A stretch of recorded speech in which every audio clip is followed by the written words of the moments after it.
Alright, today I'm getting back into the Mini here. I made a video earlier about how to remove the engine out of the Mini with only one person and without a hoist, because I didn't have any hoist at the time. But I've had a lot of questions and comments about people wondering when I'm going to start working on it again. I was gone for 2 months, but now I'm back, so I'm going to try to get this done as fast as possible because the next inspection on it is due in January, and the person I'm working on it for doesn't want a bunch of fines and things. So the plan is to get it done very quickly. I have a very limited budget, unfortunately, because there's a lot more I'd like to do to this car because it needs a lot of work. But I just have to go through this nice little list I got from the mechanic shop to fix it, so it passes the inspection. So it's a lot. The indicator is not working. That's probably just a bulb issue. Brake pressure, there was no brake pressure in this car whatsoever. I could barely get it to stop. I'd use the handbrake. Let's see. Windshield wiper blades, not a big deal. Alright, the tension on the fan belt was bad. The rear back seat was not secured at all. It was just sitting back there. Front subframe mounts were bad. They weren't even attached. Actually, they took a crowbar to the engine of the car, and the whole engine was completely free from the car. The only thing that was holding in there was the exhaust and pretty much the wiring harness and stuff like that. It wasn't actually mounted to the frame itself. And then the front subframe is not attached to the body of the car. So, yeah. Basically, when I lifted the body of the car up, the subframe just about fell off.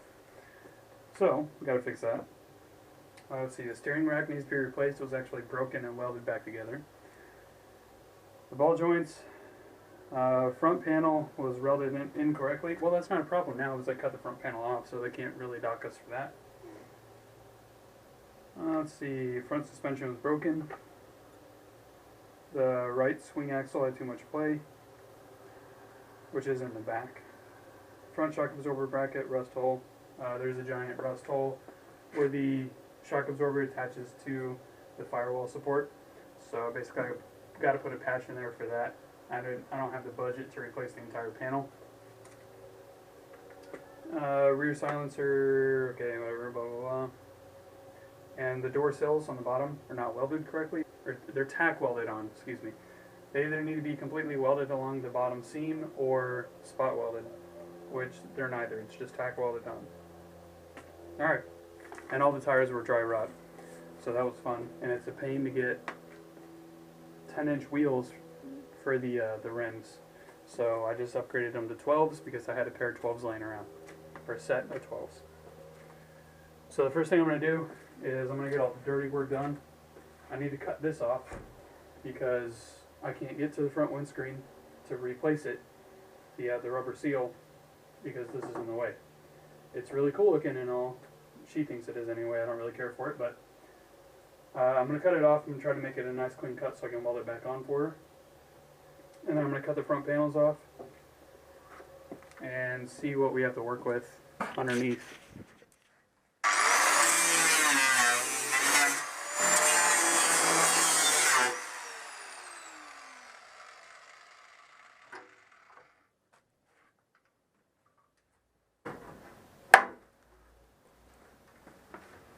Alright, as you can see, this front panel here is completely rusted out. I mean, this was very poorly patch welded, or I don't know what they were trying to do here. You can see just the MIG weld was, I mean, I don't even know how to describe it. They're just everywhere, so that's bad. This is all completely Bondo. This is where the two panel, the front panel and this wing welded together.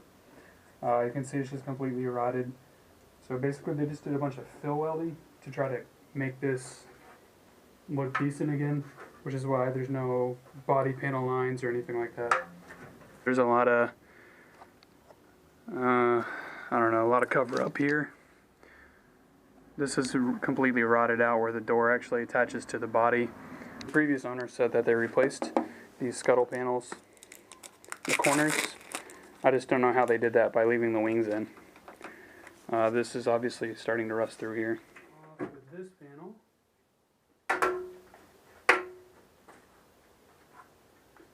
Alright, this one actually looks a lot more clean right here. Where the front panel welded onto the, or spot welded onto the wing. I actually cut that right there, perfect. Anyway, so that's good. When I was cutting, I did run into an issue here. I started cutting here, and I was running into a lot of fill welds. So they literally welded along this entire line here. They pretty much filled that gap with weld and then putty. This one has a pretty good sized hole on this support here, so I'm gonna have to replace this support if I can get in there. Yeah, yeah, look at that. Alright, well, this is where I'm going to end today. I ran out of daylight. Easier to drop the subframe since it's hardly attached to the car. Here, I'll show you what I mean real quick. So the subframe is what I mean by not attached to the car. It's just about free. The only thing that's holding it in are the two main mounts here, and even they're extremely loose. Yeah, so that's where I'm going to end for today. Thanks for your patience. I know it took a couple months. But yeah, this project will continue.